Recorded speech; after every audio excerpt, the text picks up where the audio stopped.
Juliet, nice to have you on our show.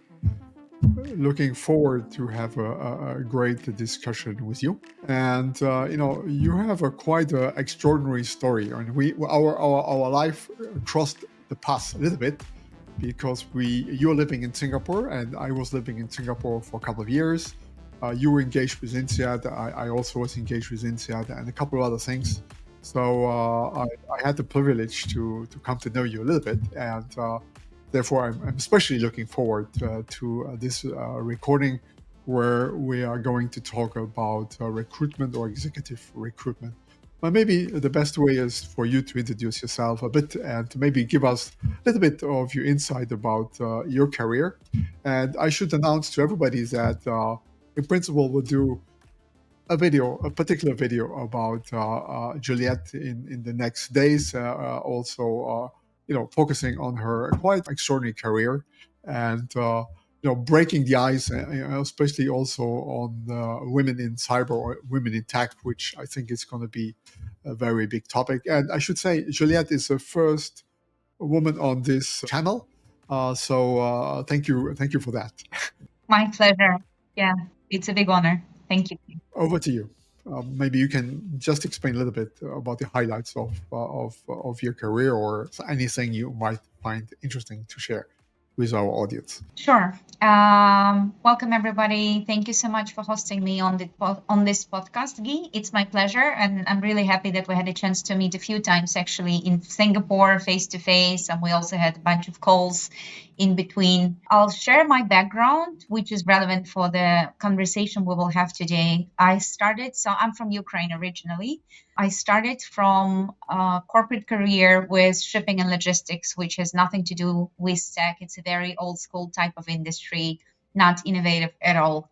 And the first 10 years of my career are spent with companies like Maersk Line, CMA, CGM, Jones Lang LaSalle, Colliers International, and Jeffco, doing global key account sales management. So corporate sales soldier. High-level clients, make them happy, sell them everything you want after. And then in terms of my personal career journey, what happened is that I didn't want to continue working in corporate world anymore. And I wanted to change the industry where I'm working. So I didn't want to continue with logistics or anything brick and mortar. So I started looking for another role. And I was very clear and very insistent on my intention not to continue with the same industry, which recruiters didn't like because they want to sell you for the skills you already have. They don't want to explain to the client, she's really great at that, but now she wants to do something else. You need to give her a chance because she's really cool in that sector. Because clients wants to have a proven track record, and that's easier sell for recruiters. Now I'm one of them, so I know what I'm talking about. And I really struggle. So my joke now, if I present publicly, is that I couldn't find myself another job, and that's how I became an executive search consultant. People usually love it. At the time when I joined the industry, I didn't know much about it. And it just happened because recruiters I work with, they suggested me to join them and work for them. I decided to give it a go because it's not the first time when I changed the industry by the recommendation of someone who knew me. And even if I had no idea what I will do there, like moving from shipping into commercial real estate, they were able to explain to me what are the transferable skills or connections or client relationships which I can bring in, which are of value for them. And I'm doing this for the last 14 years. Out of those 14, I run a company which is an executive search boutique, global executive search boutique for the last 12. Okay, super. I mean, it is, I think you recruited yourself.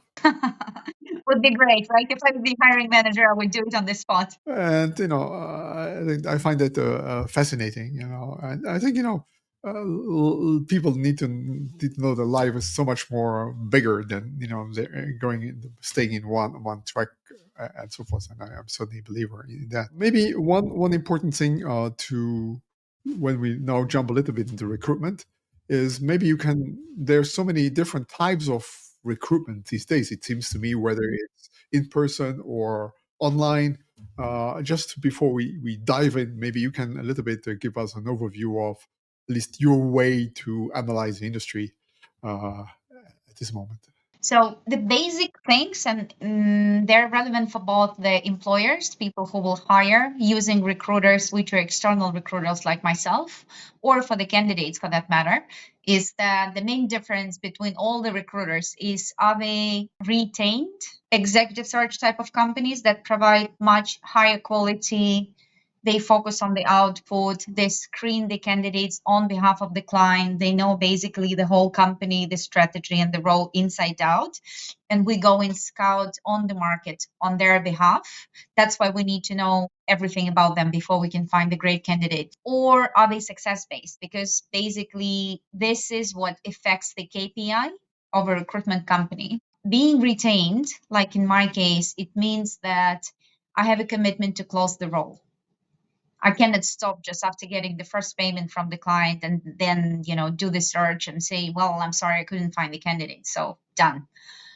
This is not how it works. And the traditional scheme is that you charge one expected salary of the candidate when you sign the contract. So you already had some discussions about the role, the expectations. If I see that I can trust the client, I like what they're doing, I see I can help them, I know how to go about this search, I understand the industry or the specific sector for this client, I commit to the search, and then we sign a contract and they pay the retainer and I start the search. Then the timeline is about 30 days until we'll come up with 3 top candidates from the entire universe of people we have discussed together in terms of what are the right companies to find those candidates in, what's the right culture of the company. So very often in the preparation stage with the clients, I ask them, whom would they absolutely not hire and why, which gives me a good insight into what kind of people would be the best match.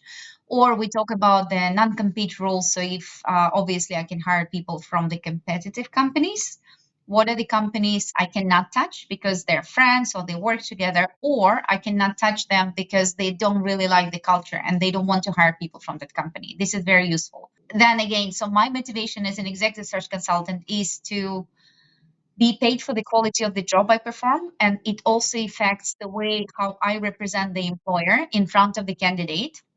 Basically, there is a bit of PR and employer branding part happening there.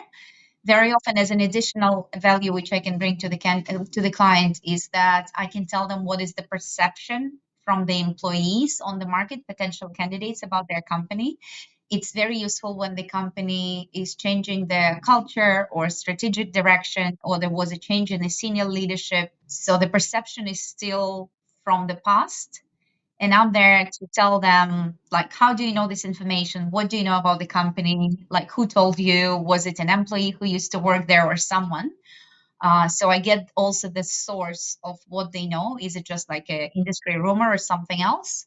And then I can tell them what is the current strategy, right? So I work with the perception of this company as an employer and I work on the brand. And then typically the fee structure, just to explain the whole process because it will give an insight, is that after the employer will interview these 3 candidates, which I have selected on their behalf, and they approved for the interview, they pay the second salary of this candidate, the expected salary, and then then they continue with their interview process because depending on the company, it can be really quick, like 3 rounds of interviews, and we're ready to move to the job offer, or it can take 6 months. And depending on how structured they are, the board level interviews, and so on. And the last payment, which is paid to me as a provider, is on the start date of the candidate, which is the difference between the actual salary they have signed and the percentage from the annual salary, which is usually the basis for executive search services. Doesn't matter who you work with, that's usually how it's structured. And typically, so talking about the exec search and success-based recruiters, you can find, let's say, a list of global top 10 executive search firms: Heidrick and Struggles, Sagan Zandler, Korn Ferry, Stanton Chase, and so on. They have a really interesting abbreviation, which is called SHREX, like a monster Shrek, the green monster from the cartoon. That's the easy way to remember. And the fee structure is exactly the same for everyone. It's 3 payments, and it's from 27 up to 33% from the annual gross of the candidate.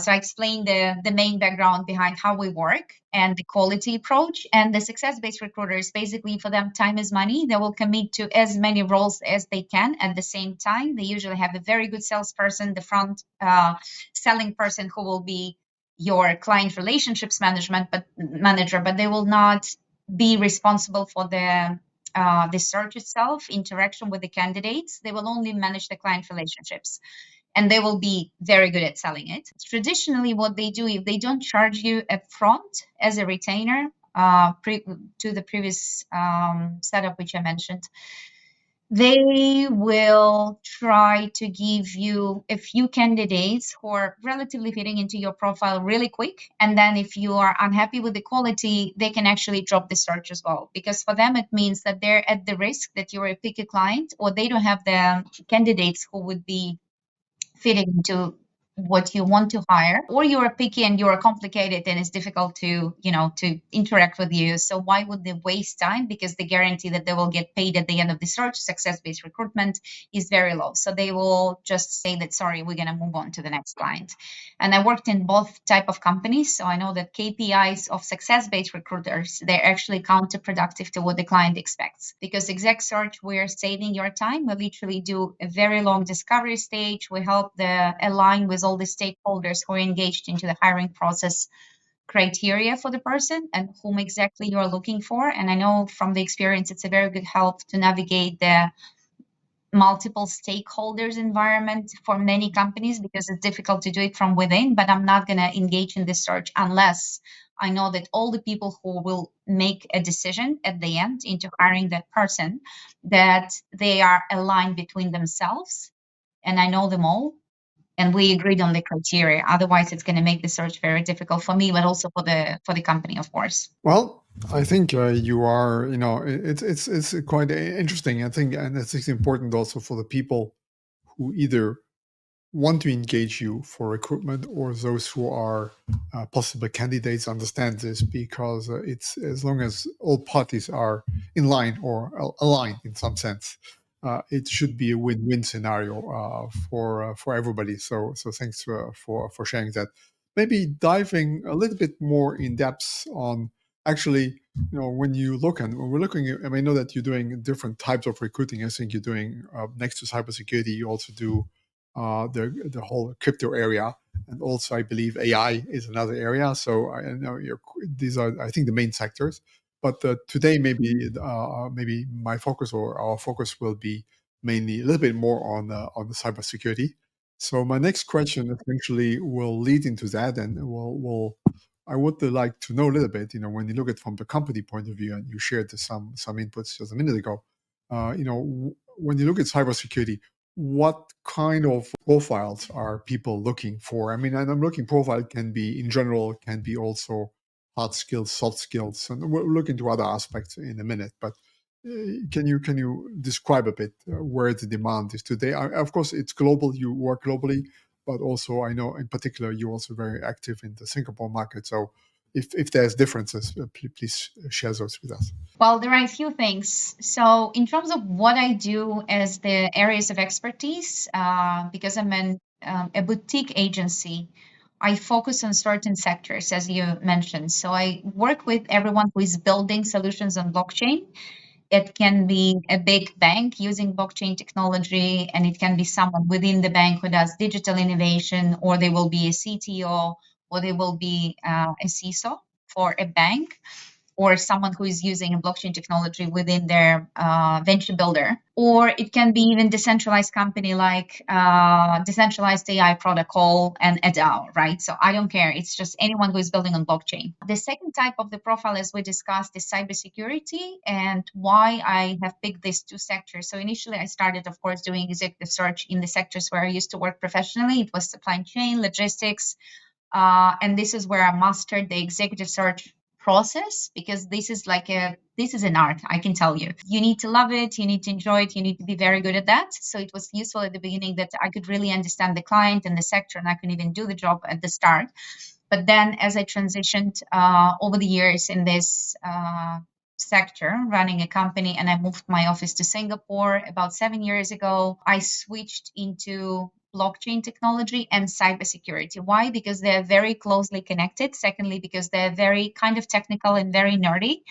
And it's not easy to get into this space. So I think this is the leverage, and I really enjoy it. I like working with very talented, very smart people. Sometimes it takes some time to open them up and, to get trust that they will talk to you, because unfortunately, because of the low barrier of entry into recruitment sector, a lot of employers, but also candidates, don't have good experience from interacting with recruiters. And that's why it's important to understand the difference between the approaches in executive search and success based, but also between individuals in the companies, because it's not just the brand, but it's also the person who's going to talk to you. And it's on human to human level. So if you ask me what are the companies are searching for, because of my focus, as you mentioned, I'm based here, I work with global clients, global candidates. But what I see more and more, because it's a combination of blockchain and CISO roles, is that as companies grow, they pay more attention to cybersecurity issue, especially after COVID, because we all know everyone went digital and it became like priority number one. One question, maybe getting a bit even more concrete, are there's the forever the discussion about hard skills and soft skills. When I was kind of a global CISO for Sony Electronics in Singapore, we recruited, I think, 100 or 200 people.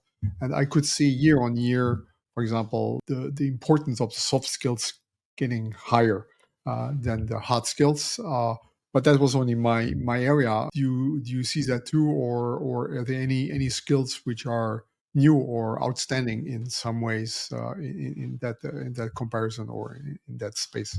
I think it's a good connection point to AI trends, right? Because people are saying that AI will replace us. We are saying that it will augment our work. So we will have less mundane tasks and we can automate, especially in cybersecurity, threat detection or protection, a lot of the mundane processes. So the importance of the soft skills increases.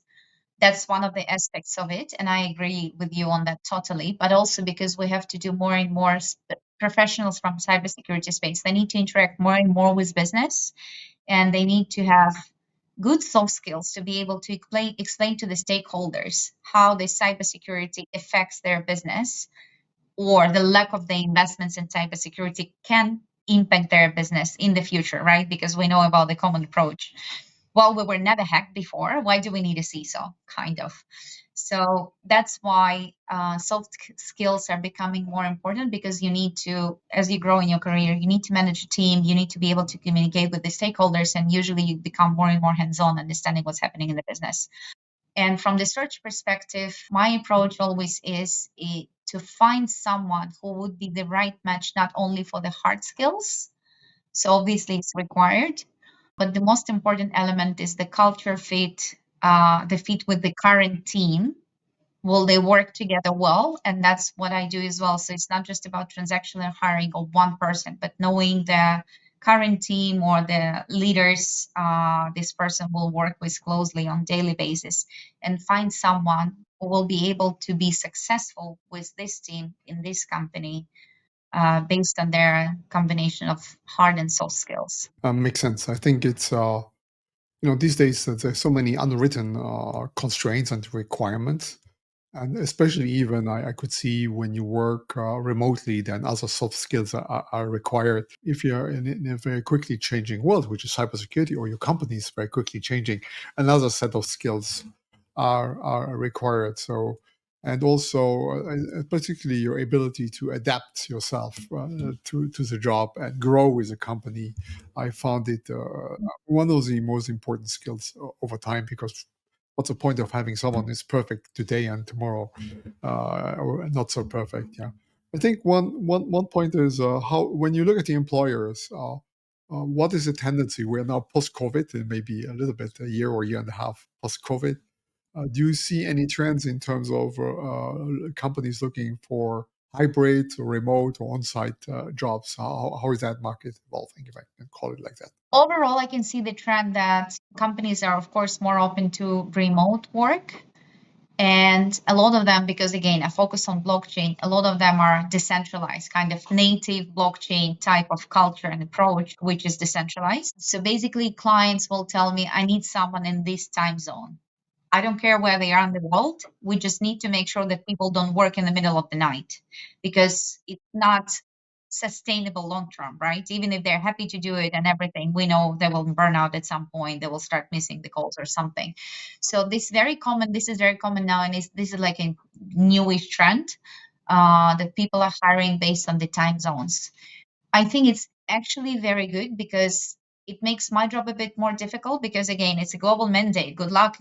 Go search all over the world, whoever works in that time zone, right? Like find the countries, find people. Yeah. But at the same time, it creates this global competitive talent market. And I think this is very important because through my work, I meet a lot of people who come from different backgrounds, different countries. And I think it's only fair. And finally, it's happening that you are being judged on what you can do professionally, not where you're from or where you're based. So the important point is also, are you able to manage a team remotely? When they're not sitting in your office, you don't have a direct oversight into what they're doing every day. You cannot control them, you cannot inspire them in the office, you cannot do the usual team buildings or something because some people are very good at doing this in the office environment. But can you manage your team effectively, achieving results, being based remotely? That's another important skills, and especially in tech space, being a CTO, that's basically the current reality. To be true in Singapore, when it's cybersecurity, I can still see more approach towards working like locally with the team here. And overall in Asia, there is a language barrier in that sector unless you talk about really big like international corporations, bank, someone who would hire international people. But the lower you go in cybersecurity functions, right, and skills and roles, the more you come across the language barrier. A good example of that is during the Black Hat Asia in Singapore. There were a lot of international speakers, lovely content and everything. And then while I was working there, I would just ask a few people during lunch break a few things. I would ask them like, what was the webinar? What was this talk you liked the most? What are you doing here? Where are you from? And literally, I was so surprised because half of the people I tried to speak to, they're like, I'm sorry, I don't speak English. They wouldn't say it in English, of course, but they would like explain, I'm from Korea, I don't speak English, right? And this is a big thing because they are at this conference. It's of high value to them, but the content is not really adopted. And with a lot of cybersecurity companies I work with, they're mainly not the CISO type of roles in different countries, but they're companies that provide cybersecurity services or products. They work with clients all over Asia Pacific. This is a big thing for them. So they will do something like they call it global, right? Global and local at the same time. They'll have the regional headquarters in Asia Pacific, based out of Singapore. But at the same time, in every country, they will have one key hire who is a local person, well connected with the market, speaks the language. It can be their gateway into this market. If I go to maybe the next topic, are most companies, I would say, are looking for full-time unlimited contracts, or are also limited contracts getting popular these days? What's the trends on that side? I think it depends on the type of company and the type of project they need to do. Because, for example, like even a company like Google, they don't have a headcount, and a lot of tech companies, they will just use the current crisis to lay off a lot of people. And literally, right after they did the layoff, using the crisis, they would start hiring again straight away. And sometimes there is a gap, so they don't hire people directly, but they only hire contractors who are not even directly employed by Google, but they're employed by another employee of record, but they're actually doing contract work for Google, like temps, you can call them. It doesn't matter the roles. It's not about the seniority of the role. It's more about like lack of headcount and the current being cautious about the market, not hiring people again at the scale, waiting what's going to happen with the markets. So that's one of the things. One question is to follow up is, I mean, we could continue a little bit more, but I will have to look at the candidate side in just in a second. What you see from your experience, the question is always on the candidate side, but also on the employer side. do the employers typically have realistic expectation? Of course, we have the ideal candidate, which may not exist, but are they realistic in what they ask from their candidates or what they ask you to find? How do you see that, or what is the most contentious part in that side where because it's at the end it's matchmaking and both sides have to find themselves. So how is your analysis on that side? I would say 80% of the employers, when we first speak with them, their expectations of the candidates for the role are not realistic. But using my experience, I don't tell this to them straight away at the first meeting, right? So I have like a quick brief of what they tell me they are looking for. And I'm like, yeah, this will be difficult because, it's hard to find a combination of like people with that set of skills for this type of role. And also you have the salary, and then you have the type of the company, and then you have career progression and all of those things, which normally as a candidate looking for a role, you will consider before you will join them. But what we do, as I mentioned, we do a very thorough discovery stage together. So we discuss the role, we discuss why they're searching for that person. Is it a new role? What are the business strategy and the plans of what they want to achieve in the next 3 to 5 years? Because this helps me to get the insight.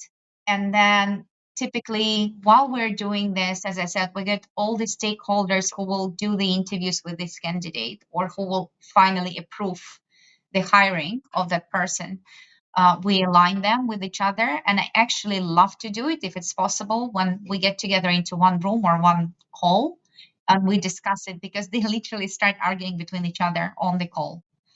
I don't have to do it one by one, because then I will have like, well, I'm sorry, but another person. And imagine if you have like 5 stakeholders involved in that, right? Someone else told me this is not what they want. So, hey guys, can you just align each other? So I try to put all of them into one room to make sure they see what's happening. They are aware, and make them work it out together so they can agree at least on the brief, right? And usually that's a big part of the job, and it's of high value.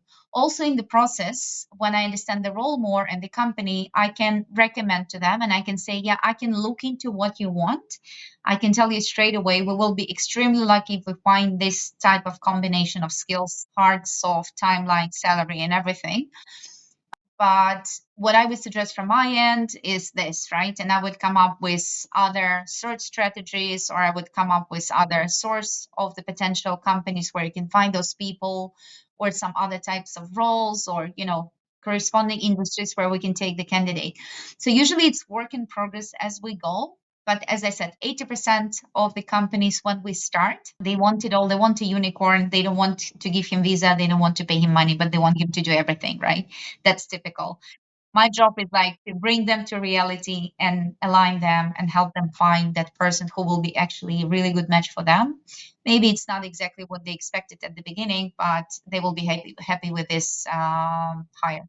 I think your role involves so many roles. Yeah, it's like for the matchmaking at the base, but actually mediation when we don't agree, seeing the future, understanding the culture, etc. So that's the extraordinary part of the role. One thing which I think is very important to mention as well is that what I see is that it's very difficult for a lot of clients to hire people for CISOs because they are not from that space. They don't know what are the real criteria. If it's a new role created in the company, they don't know how to even write the job spec.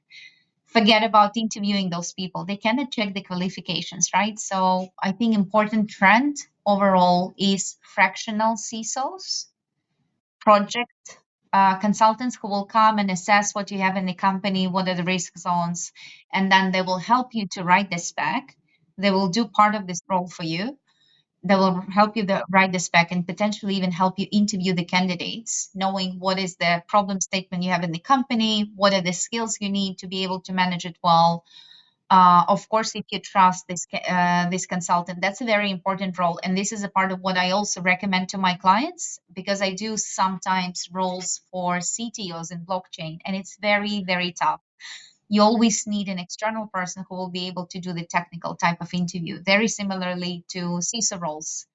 If you don't have this expertise in the company and you are not qualified, I would not suggest to pretend you can screen the candidates for this role, but just hire an external like panel interview professional from that space who will help you assess the candidate. I think this is so important that, and you explained to us at the beginning about the retainer side, knowing the company, knowing everything about the company. I think in this particular context is having someone who facilitates or make the job search or the offer more efficient. Also from the company side is so important. Is same as myself. I'm currently participating in an RFP. Same thing. You feel that they should have employed someone who knows the area in the RFP to actually make it realistic and make it clear.